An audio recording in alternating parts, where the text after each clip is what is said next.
नमस्कार दोस्तों, मैं कौशल कुमार। दोस्तों आज ग्रुप डी के लिए जो हम लोग साइंस का सेट चालू किए हैं, ये आज सेट नंबर 7 है। तो चलिए शुरुआत करते हैं। उससे पहले हमारे चैनल को जो भी सब्सक्राइब नहीं किए हैं वो कृपया सब्सक्राइब कर लें और बेल आइकन को दबा दें ताकि वीडियो का नोटिफिकेशन आपके पास जाता रहे। और दोस्तों वीडियो को शेयर ज़रूर करें ताकि और भी हमारे दोस्तों का तैयारी अच्छा हो सके। तो चलिए हम शुरुआत करते हैं। भारत में जिप्सम की सर्वाधिक प्राप्ति करने वाला राज्य कौन सा है? क्या कर रहा है क्वेश्चन कि भारत में जिप्सम की सर्वाधिक प्राप्ति करने वाला राज्य कौन सा है? तो ये सर्वाधिक प्राप्त करता है राजस्थान और दूसरे नंबर पे हो जाएगा तमिलनाडु। ठीक है, चलिए क्वेश्चन नंबर 2 देखते हैं। क्वेश्चन नंबर 2 कह रहा है कि प्राकृतिक में स्वतंत्र अवस्था में पाई जाने वाली धातु कौन सा है? क्या कह रहा है कि प्राकृतिक में स्वतंत्र अवस्था में कौन सी धातु पाया जाता है? तो ये सोना पाया जाता है। क्या पाया जाता है? सोना। ऑप्शन ए में दिया गया है लोहा। तो लोहा का अयस्क मुख्य रूप से 3 ठो होता है, हेमेटाइट, मैग्नेटाइट और सिडेराइट। यहाँ ऑप्शन में आप देख रहे हैं चांदी। तो चांदी हम मुख्य रूप से लूनर कास्टिक से निकालते हैं, यानी चांदी का अयस्क हो जाएगा लूनर कास्टिक। और ऑप्शन डी में है जिंक। तो जिंक का अयस्क होता है कैलामिन। क्या होता है? कैलामिन होता है। चलिए क्वेश्चन हम 3 देखते हैं। क्वेश्चन नंबर 3 कह रहा है कि ग्रहों की गति का नियम किसने प्रतिपादित किया? क्या कह रहा है क्वेश्चन कि ग्रह के गति का नियम किसने प्रतिपादित किया है? तो ये केपलर किए हैं। कौन किए हैं? केपलर। चलिए क्वेश्चन नंबर 4। क्वेश्चन नंबर 4 कह रहा है कि दाब बढ़ाने पर बर्फ का गलनांक क्या होगा? क्या कह रहा है कि हम दाब बढ़ाएंगे तो बर्फ का गलनांक क्या होगा? तो ये घट जाएगा। क्या होगा? घट जाएगा। आइए इससे संबंधित हम कुछ जानकारी जानते हैं। अगर हम किसी वस्तु को गर्म करते हैं और उसका आयतन बढ़ता है तो उस पर हम दाब डालेंगे तो उसका गलनांक बढ़ जाएगा। जैसे में मोम, घी, ये ऐसे वस्तु हैं कि इन पर अगर हम दाब डालते हैं तो इनका गलनांक क्या होगा? बढ़ जाएगा। और अगर हम किसी पदार्थ को गर्म करते हैं और उसका आयतन घटता है तो अगर उस पर हम दाब डालते हैं तो उसका गलनांक कम हो जाएगा। जैसे में बर्फ हो जाएगा, बिस्मथ, ढलवा लोहा। ठीक है, चलिए नंबर 5 देखते हैं। क्वेश्चन नंबर 5 कह रहा है कि 1.5 मीटर लंबे व्यक्ति को अपना संपूर्ण प्रतिबिंब देखने के लिए आवश्यक दर्पण की न्यूनतम लंबाई होगी। क्या कह रहा है कि 1.5 मीटर का एक व्यक्ति है और उसे अपना संपूर्ण लंबाई को देखना है, तो दर्पण की न्यूनतम लंबाई क्या होगी? ठीक है, तो समतल दर्पण में अगर वस्तु को प्रतिबिंब पूरी देखना है तो दर्पण की लंबाई वस्तु की लंबाई की कम से कम आधी होनी चाहिए। ठीक है, तो आधा हम अगर 1.5 मीटर को आधा करेंगे तो कितना होगा? 0.75 मीटर हो जाएगा। क्या होगा? 0.75 मीटर। चलिए क्वेश्चन नंबर 6 देखते हैं। क्वेश्चन नंबर 6 कह रहा है कि विद्युत परिपथ में फ्यूज का कार्य होता है। क्या कह रहा है कि विद्युत परिपथ में जो हम फ्यूज लगाते हैं इसका कार्य क्या होता है? तो ऑप्शन बी हो जाएगा, विद्युत परिपथ की रक्षा करता है। क्या करता है? ये विद्युत परिपथ की रक्षा करता है। जब ओवरलोडिंग या शॉर्ट सर्किट होता है तो विद्युत जो धारा होता है बहुत बढ़ जाता है। ठीक है, तो जब बहुत बढ़ जाता है तो फ्यूज क्या होता है? गल जाता है। जब फ्यूज गल जाता है तो हमारे जो उपकरण लगे होते हैं, टीवी, फ्रिज, ये सब जलने से बच जाते हैं। फ्यूज ऐसे तार को टुकड़े से बनाया जाता है जिस पदार्थ का गलनांक बहुत कम होता है। ठीक है, चलिए क्वेश्चन नंबर 7 देखते हैं। क्वेश्चन नंबर 7 कह रहा है कि ये चित्र दिया गया है। क्या है? ये चित्र दिया गया है, तो इसमें कौन सा दोष है, यानी कौन सा रोग है? ये आँख का चित्र है। तो देखिए ये जो प्रतिबिंब बन रहा है ये रेटिना के, यहाँ रेटिना होता है तो रेटिना के पहले बन जा रहा है, यहाँ पे बन रहा है। तो जब रेटिना के पहले बन जाता है तो ये कौन सा रोग होगा? ये हो जाएगा निकट दृष्टि दोष। कौन सा दृष्टि दोष होगा? निकट दृष्टि दोष। आइए ऑप्शन देख लेते हैं कहाँ दिया गया है। ऑप्शन नंबर ए दिया गया है, ठीक है। और अगर प्रतिबिंब जो है रेटिना के पीछे बनेगा, यहाँ रेटिना है और रेटिना के पीछे यहाँ बनेगा, तो ये हो जाएगा दूरदृष्टि दोष, ठीक है। चलिए आगे हम देखते हैं क्वेश्चन नंबर 8। क्वेश्चन नंबर 8 आपका न्यूमेरिकल दिया गया है, तो आइए हम इसको बनाते हैं। ये सबसे पहले समानांतर क्रम वाला देख लेंगे, इसको और इसको, ये समानांतर क्रम में जुड़ा है। तो समानांतर क्रम का फॉर्मूला होता है 1/r बराबर 1/r1 प्लस 1/r2, ठीक है। तो आइए इसको हम देखते हैं कितना होगा। 1/r बराबर 1/2 प्लस 1/2 क्या हो जाएगा? 1 हो जाएगा। चलिए तो ये 1 हो गया। अब इसको बनाएंगे तो इस तरह हो जाएगा, ठीक है।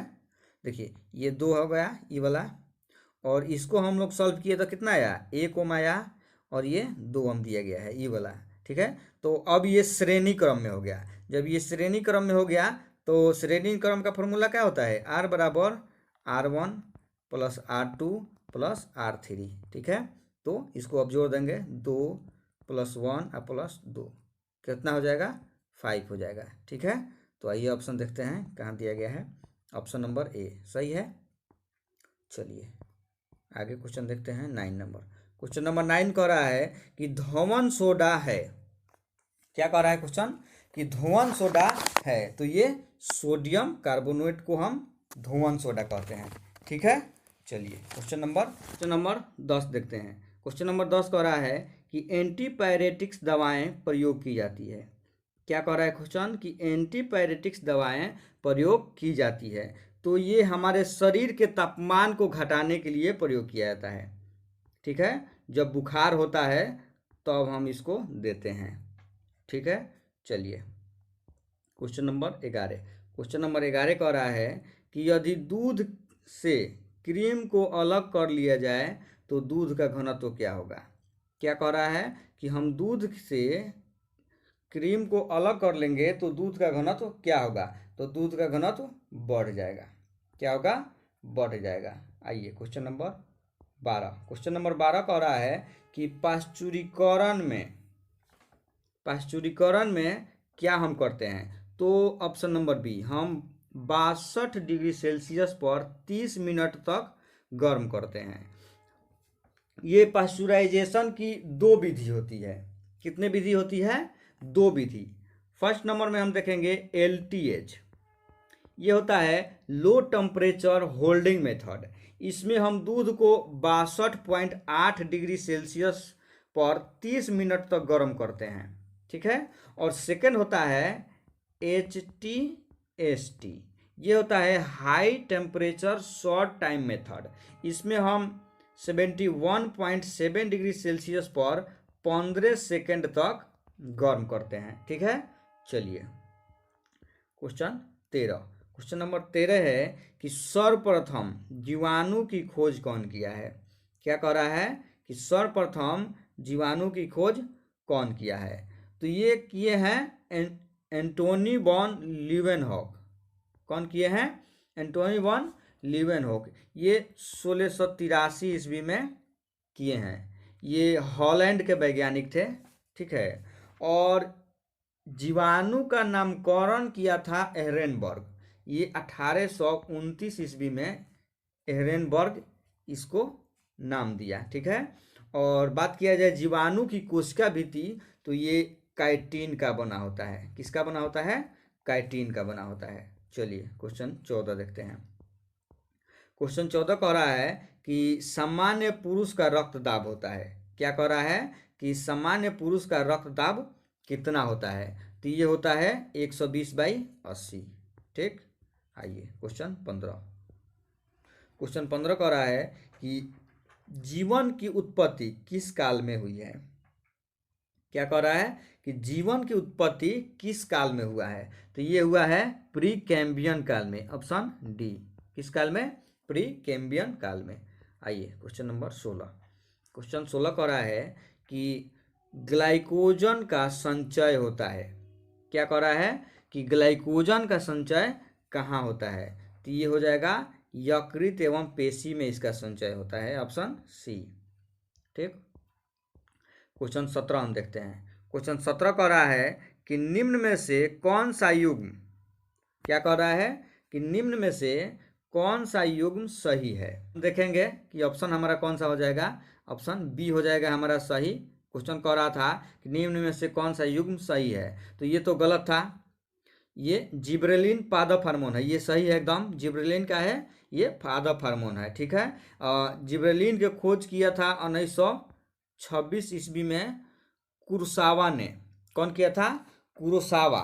ठीक है, जिब्रेलिन एक दुर्बल अम्ल है। क्या है ये? दुर्बल अम्ल है, और ये पेड़ पौधों के तने के शीर्ष भाग में या नई नई जो पत्ती निकलती है उसमें या बीज में बनता है। ठीक है, और इसके बारे में अगर हम बात करें तो इसका मुख्य रूप से कार्य होता है पेड़ के लंबाई में वृद्धि करना। ठीक है, आइए क्वेश्चन 18 देखते हैं।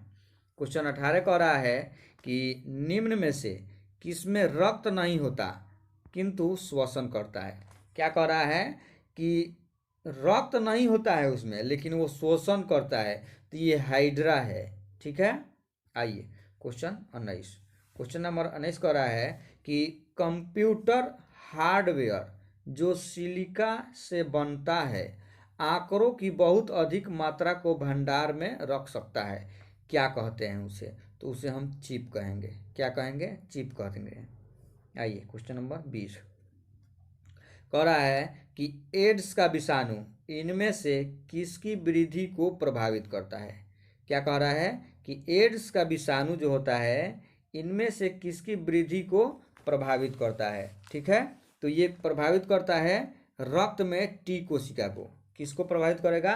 रक्त में टी कोशिका को। ठीक है, एड्स के कारण शरीर में संक्रमण एवं रोग का प्रतिरोध करने की क्षमता घट जाता है। ठीक है, आइए क्वेश्चन नंबर 21 देखते हैं। क्वेश्चन नंबर 21 कह रहा है कि स्वतः चालित गाड़ी में लगे हुए ब्रेक में किस प्रकार की व्यवस्था होती है? क्या कह रहा है क्वेश्चन कि स्वतः चालित गाड़ियों में लगे हुए ब्रेक में किस प्रकार की व्यवस्था होती है? ठीक है, तो इसमें हो जाएगा हाइड्रोलिक व्यवस्था। कौन सा व्यवस्था होता है? हाइड्रोलिक व्यवस्था होता है। ठीक है, हाइड्रोलिक व्यवस्था का प्रयोग हम यांत्रिक बल या नियंत्रण के लिए करते हैं, जिसमें पाइप या कोई चैनल ले लेते हैं और उसके द्वारा द्रव को एक स्थान से दूसरे स्थान तक भेजते हैं। ठीक है, आइए क्वेश्चन नंबर हम देखते हैं 22। क्वेश्चन 22 कह रहा है कि वस्तु की मात्रा बदलने पर अपरिवर्तित होगा। क्या कह रहा है कि वस्तु की अगर हम मात्रा बदल दें तो अपरिवर्तित इसमें से कौन सा रहेगा? तो मान लीजिए कि हम 1 kg का कोई सामान लिए हैं, गेहूं चावल कुछ भी, और उसका हम मात्रा बदल देते हैं, मान लीजिए बदल कर 500 ग्राम कर दिए। ठीक है, तो इसमें से कौन सा अपरिवर्तित रहेगा? तो इसका घनत्व जो होगा वो अपरिवर्तित रहेगा, ये नहीं बदलेगा। भार बदल जाएगा, आयतन बदल जाएगा, द्रव्यमान भी बदल जाएगा। ठीक है, ये नहीं बदलेगा। ठीक है, चलिए क्वेश्चन देखते हैं 23। क्वेश्चन नंबर 23 कह रहा है कि केल्विन तापमापी में बर्फ का गलनांक होता है। क्या कह रहा है क्वेश्चन कि केल्विन तापमापी में बर्फ का गलनांक कितना होता है? तो ये हो जाता है 273 केल्विन। ठीक, आइए क्वेश्चन हम देखते हैं 24। क्वेश्चन 24 कह रहा है कि प्रतिचुंबकीय पदार्थ का उदाहरण बताना है। क्या कह रहा है क्वेश्चन कि प्रतिचुंबकीय पदार्थ का उदाहरण आपको बताना है। तो इसमें हो जाएगा कौन सा? मरकरी। मरकरी क्या होगा? प्रतिचुंबकीय है। ठीक है, और एल्युमिनियम की बात किया जाए तो ये अनुचुंबकीय है। ठीक है, आइए क्वेश्चन नंबर हम देखते हैं 25। क्वेश्चन 25 कह रहा है कि रेशम का कीड़ा अपने जीवन चक्र के किस चरण में वाणिज्यिक तंतु पैदा करता है? क्या कह रहा है कि रेशम का कीड़ा अपने जीवन चक्र के किस चरण में वाणिज्यिक तंतु पैदा करता है? तो ये लार्वा जो होता है यही चक्र में पैदा करता है, इसको हम डिंबक कहेंगे। आइए क्वेश्चन देखते हैं 26। क्वेश्चन नंबर 26 कह रहा है कि जल के अणुओं के लिए कोशिका भित्तियों का आकर्षण बल कहलाता है। क्या कह रहा है कि जल के अणुओं के लिए कोशिका भित्तियों का आकर्षण कहलाता है। इसे हम ससंजक कहेंगे। क्या कहेंगे? ससंजक कहेंगे। ठीक है, चलिए क्वेश्चन हम देखते हैं 27। क्वेश्चन 27 कह रहा है कि 3 से 4 वर्ष के बच्चा में, क्या कह रहा है क्वेश्चन कि 3 से 4 वर्ष के बच्चा में कौन सा दांत नहीं होता है। तो 3 से 4 वर्ष के जो बच्चे होंगे उसमें चवर्णक यानी मोलर दांत नहीं होगा। आइए हम दांत के बारे में जानते हैं, कुछ जानकारी लेते हैं दांत से संबंधित। हम लोग का दांत इस तरह का होता है और यहाँ जो होता है 4 ठो दांत होता है। इसे हम क्या कहते हैं? इसे हम कहते हैं इंसाइजर। ठीक है,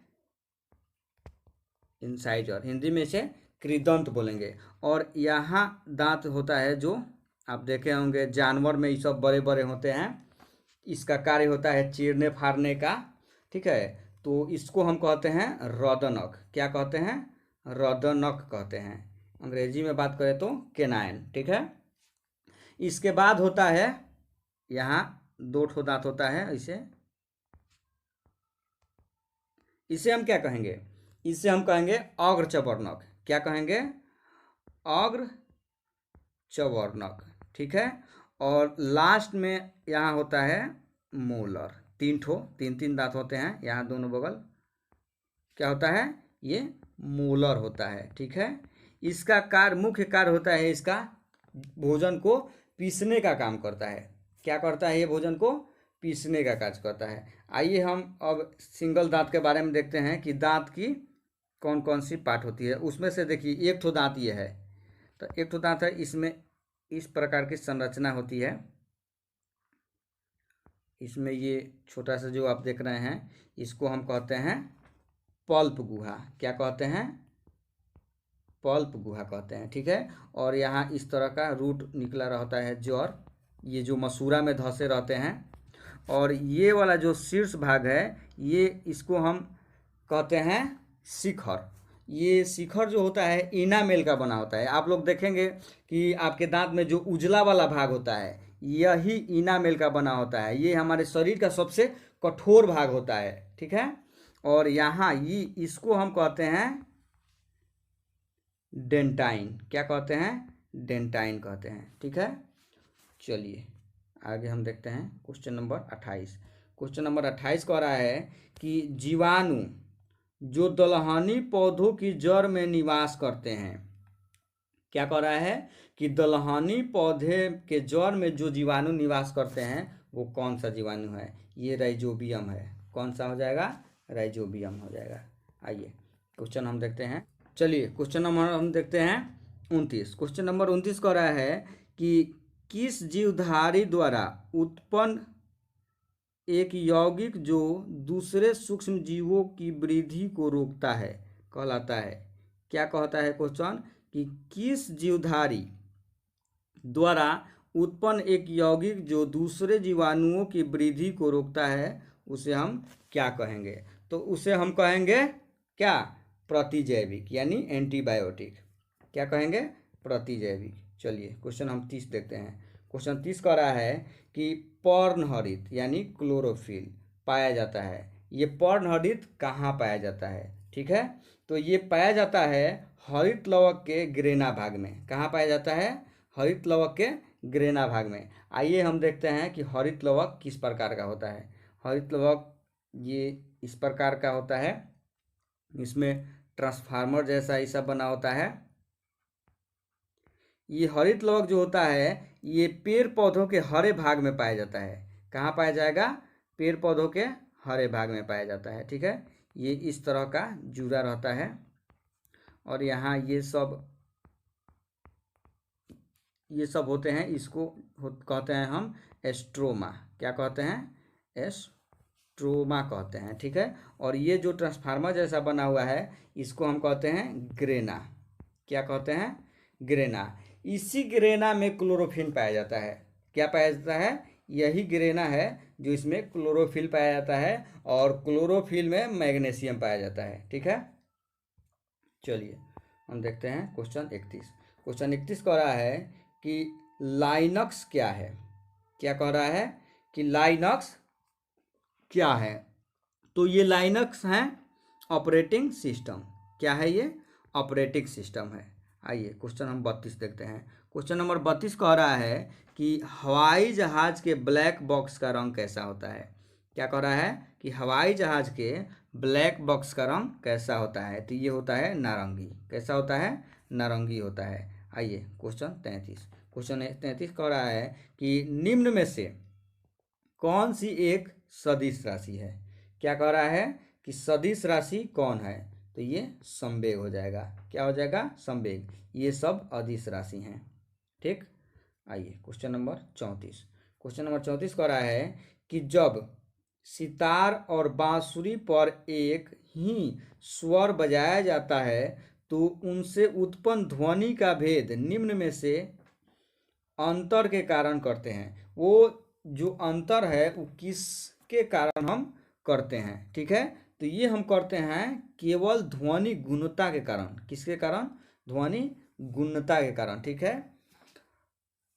ध्वनि गुणता के कारण ही हम अपने मित्रों को की आवाज़ सुनकर उससे हम पहचान लेते हैं कि हमारा कौन सा मित्र बोल रहा है। ठीक है। चलिए क्वेश्चन 35। क्वेश्चन 35 कह रहा है कि निम्न तापी इंजनों का प्रयोग होता है। क्या कह रहा है कि निम्न तापी इंजन का प्रयोग हम कहाँ करते हैं। तो इसको हम करते हैं रॉकेट प्रौद्योगिकी में। कहाँ करेंगे? रॉकेट प्रौद्योगिकी में करते हैं। क्वेश्चन 36। क्वेश्चन 36 कह रहा है कि मोनोजाइट किसका अयस्क है। क्या कह रहा है? मोनोजाइट किसका अयस्क है। तो ये अयस्क है थोरियम का। किसका अयस्क है? थोरियम का। आइए क्वेश्चन 37 देखते हैं। क्वेश्चन 37 कह रहा है निम्न लवणों में सागरीय जल की लवणता में किसका अधिकता होता है। क्या कह रहा है कि निम्न लवण यानी जो लवण दिए गए हैं इसमें सागरीय जल की लवणता सबसे अधिक होता है। तो ये सोडियम क्लोराइड की मात्रा सबसे ज़्यादा होता है। ठीक है। चलिए क्वेश्चन 38 देखते हैं। कह रहा है कि इनमें से कौन कोलाइड नहीं है। क्या कह रहा है कि कोलाइड इसमें कौन नहीं है। ठीक है। तो इसमें आइसक्रीम जो हो जाएगा ये कोलाइड नहीं है। दूध कोलाइड है, खून, शहद, ये क्या है? कोलाइड विलयन है। आइए क्वेश्चन नंबर हम 39 देखते हैं। क्वेश्चन नंबर 39 कह रहा है कि छिछले हैंडपंप से पानी पीने वाले लोगों को नीचे लिखे सभी रोगों के होने की संभावना है सिवाय, यानी कि ये जो ऑप्शन दिए गए हैं इनमें से पानी से कौन सा रोग नहीं होने वाला है। तो ये फ्लूरोसिस हो जाएगा। क्या हो जाएगा? फ्लूरोसिस। ठीक है। और ये सब हैजा, कामला और टाइफाइड ये सब पानी के द्वारा होता है। ठीक है। चलिए क्वेश्चन 40। क्वेश्चन 40 कह रहा है निम्न में से कौन सा रोग बैक्टीरिया से होता है। क्या कह रहा है क्वेश्चन कि कौन सा रोग बैक्टीरिया से होता है। तो ये तपेदिक, इसे हम टीबी कहेंगे। ये माइकोबैक्टीरियम ट्यूबरकुलोसिस जीवाणु के द्वारा होता है। ठीक है। चलिए और ये सब वायरस के द्वारा होता है। क्वेश्चन नंबर 41 कह रहा है कि पीएच संबंधित है। क्या कह रहा है कि पीएच संबंधित है। तो आइए ऑप्शन देखते हैं। फास्फोरस आयन की सांद्रता से। क्या कह रहा है ऑप्शन ए? ऑप्शन ए कह रहा है फास्फोरस आयन की सांद्रता से। तो ये गलत है। फास्फोरस और हाइड्रोजन आयन की सांद्रता से, ये गलत है। ऑप्शन सी में दिया है हाइड्रोजन आयन की सांद्रता से, ये सही है। ठीक है। आइए क्वेश्चन 42 कह रहा है कि मानव आँख सर्वाधिक सुग्राही है। क्या कह रहा है कि मानव का आँख सर्वाधिक किस रंग के प्रति सुग्राही है। ये हो जाएगा ऑप्शन बी, हरे रंग के प्रति। ठीक है। आइए हम इसके बारे में कुछ जानकारी लेते हैं। एक सामान्य व्यक्ति के रेटिना 3 प्रकार के होते हैं। कितने प्रकार के होते हैं? 3 प्रकार के होते हैं। ठीक है। इसमें पहले प्रकार की जो कोशिका होती है ये छोटे तरंगदैर्घ्य वाले प्रकाश के प्रति अधिक संवेदनशील होता है। जैसे में नीले रंग के प्रति अधिक संवेदनशील होगा।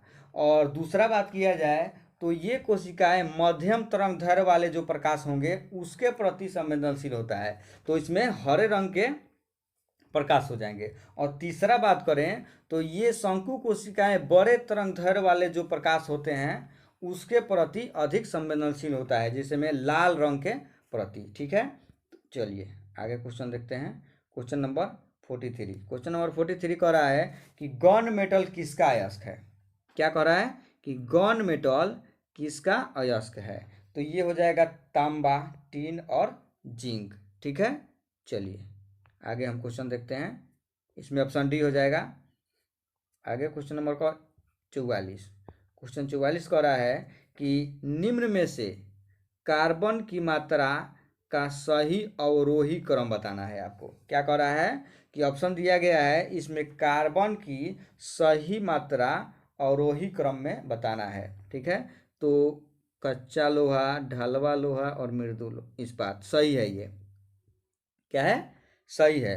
कच्चा लोहा हो जाएगा, ढलवा लोहा हो जाएगा और मृदु इस्पात हो जाएगा। कच्चा लोहा की बात किया जाए तो इसमें कार्बन 3.5 से 4.5% तक होता है। और ढलवा लोहा की बात किया जाए तो इसमें 2.1 से लेके 4% तक होता है। ठीक है, और इसमें बहुत कम होता है। चलिए आगे देखते हैं क्वेश्चन 45। क्वेश्चन 45 कह रहा है कि निम्न में से कौन सर्वाधिक अस्थायी तत्व है। क्या कह रहा है कि निम्न में से कौन सर्वाधिक अस्थायी तत्व है, तो सीसा सर्वाधिक अस्थायी तत्व है। ठीक है, चलिए क्वेश्चन 46। क्वेश्चन नंबर 46 कह रहा है कि किसी कमरे में, क्या कह रहा है कि किसी कमरे में एक कोने में सेंट की खुली शीशी रख देने से उसकी खुशबू कमरे में सभी भागों में फैल जाती है। ऐसा किस कारण से होता है। क्या कह रहा है कि किसी कमरे में सेंट का शीशी रखा गया है और उसका ढक्कन खुला है, तो उसका जो खुशबू है पूरे कमरे में फैल जाती है। तो ये किसके कारण होता है, ये विसरण के कारण होता है।